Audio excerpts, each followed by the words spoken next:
Hello, my name is Brian Morgan. I am a senior associate and structural engineer at Magnus and Clemensic Associates, Seattle, Washington, United States. I'm a structural engineer for the Capitol Commons projects, Green Hills projects, and Circular Verde projects. The Philippines in general is a high seismic region. It's part of the Ring of Fire.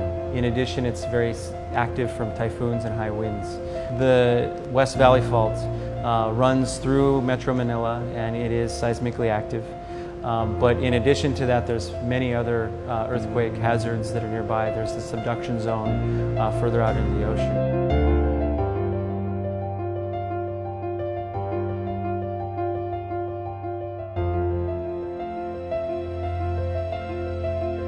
The goal of any design, high-rise or otherwise, is to provide a safe, habitable building that can resist these natural forces upon a structure.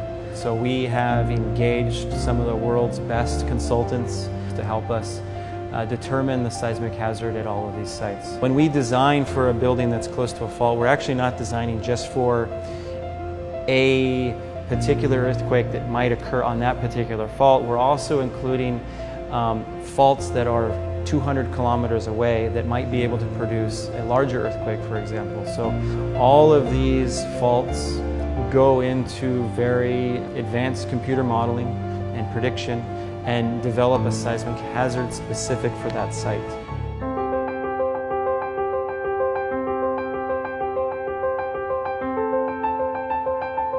Yeah, so the Royalton at Capitol Commons, the buildings are constructed of reinforced concrete construction. The lateral system of the building is a central ductile concrete core, the spine of the building, and extends all the way down to a reinforced concrete mat foundation that is socketed into the rock.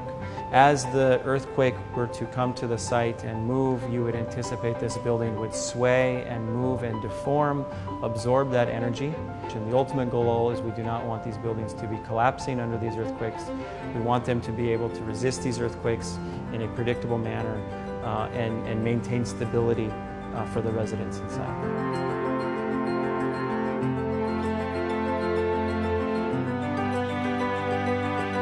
So the Imperium is very similar. Again, it's concrete construction. It is a more slender building than its counterpart, the Royalton. It uses a similar concrete core system, but it also utilizes an outrigger system to give it greater stability. What you'd anticipate in this building is that, again, its stiffness and strength are adequate for moderate and large wind forces.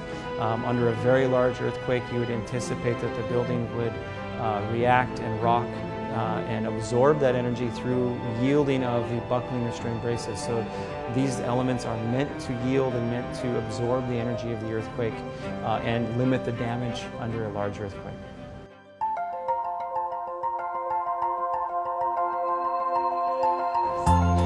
So Maven, again, is reinforced concrete construction.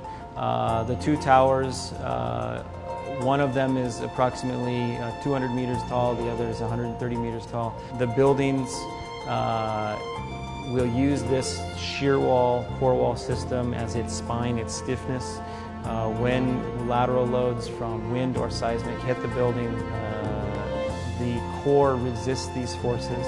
It has adequate strength, it has adequate stiffness, it has adequate ductility, so that when a very large earthquake event were to occur, the building moves and rocks and absorbs that energy dissipation, and then absorbs that energy and dissipates it.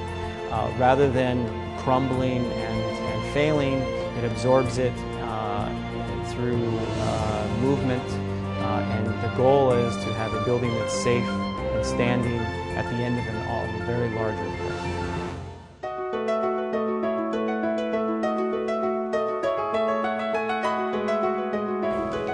So the Viridian at Green Hills is a tall high-rise building. It's constructed of reinforced concrete construction. The lateral force-resisting system is a central concrete core that houses the central services of the building, the elevators and the stairs. It's the spine of the building. It's founded upon a reinforced concrete mat foundation into the rock, a very stable system to take the forces down into the soil. In addition, The building utilizes an outrigger system with buckling restraint braces. The intent of that is to provide greater stiffness and stability of the building, a greater stance.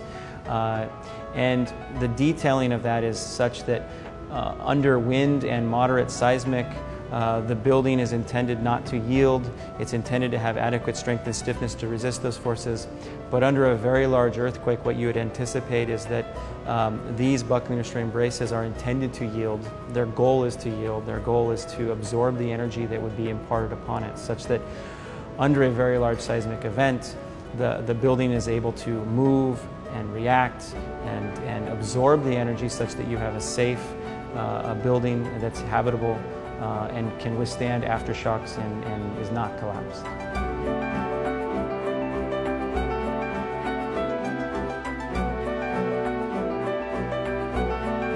So Avila at Circular Verde is a reinforced concrete structure.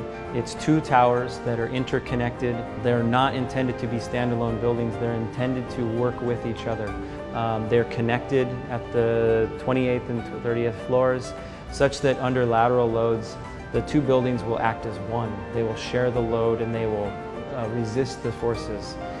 So under wind and seismic load, the building, you would anticipate it that it will react and move and sway under those demands. The goal of which is to have a safe, habitable structure after an earthquake event.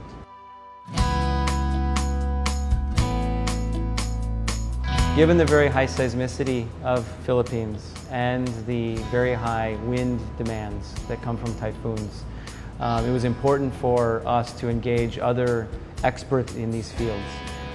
So we reached out to an international consultant, Rollo, to help us with the geotechnical aspects of all of the sites.